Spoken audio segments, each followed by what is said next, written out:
కాబట్టి అమ్మా మన దేవుడిని ఆశ్రయించాలి.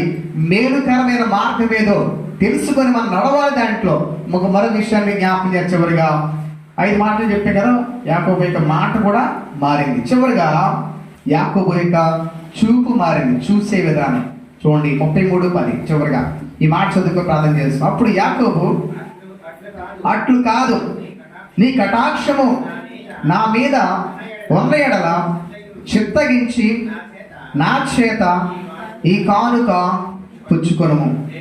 దేవుని ముఖము చూచినట్లు నీ ముఖము చూచి తిని, నీ కటాక్షము నా మీద వచ్చినది కదా. హల్లెలూయా. అక్కడే ఉన్నాడు యాకోబు. ఒకప్పుడు అన్నిగా చూశాడు, ఇప్పుడు అన్ని ఎలా చూస్తే చెప్పంటారా? దేవుణ్ణి చూసినట్టు చూస్తున్నాడు. హల్లెలూయా. ఇప్పుడు కొన్ని మొక్కలు చూసినప్పుడు మనకు కోపం వచ్చే చెప్పాడు. కొన్ని మొక్కలు చూసినప్పుడు వద్దు ఎంత మారకూడదు అనుకుంటాం. కొన్ని మొక్కలు చూసినప్పుడు పెట్టాలని పెద్దంట, కొన్ని మొక్కలు చూస్తే ఇప్పుడు ఏదో ఉందంట. హల్లెలూయా. అయితే అటువంటి టైంలో యాకోబు ఎలా చూసి చెప్పమంటారా? తన అన్ని చూసినప్పుడు దేవుణ్ణి చూసినట్టు చూశాడు. హల్లెలూయా.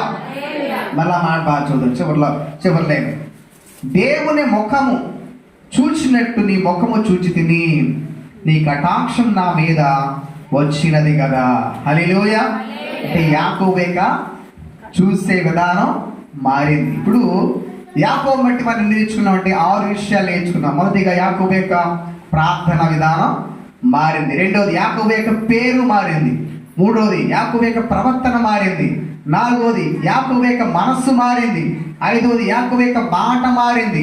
ఆరవది యాకోబు యొక్క చూపు.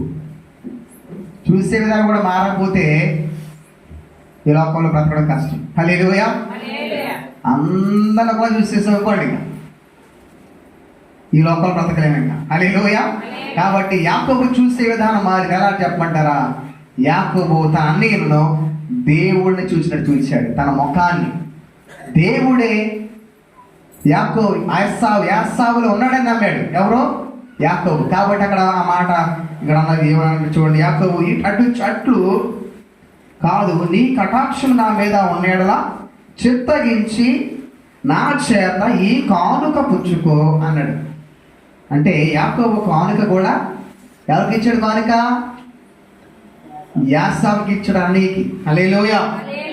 ఇందాక అందుకే మాట జ్ఞాపకం చేస్తాను, రాత్రి జరిగిన విషయం. అంటే కటాక్షం వచ్చింది ఎవరి మీద కంటే యాకోబు మీదకి. హల్లెలూయా. దేవుడు కటాక్షం రాకుండా, దేవుడు వారి హృదయం మార్చకుండా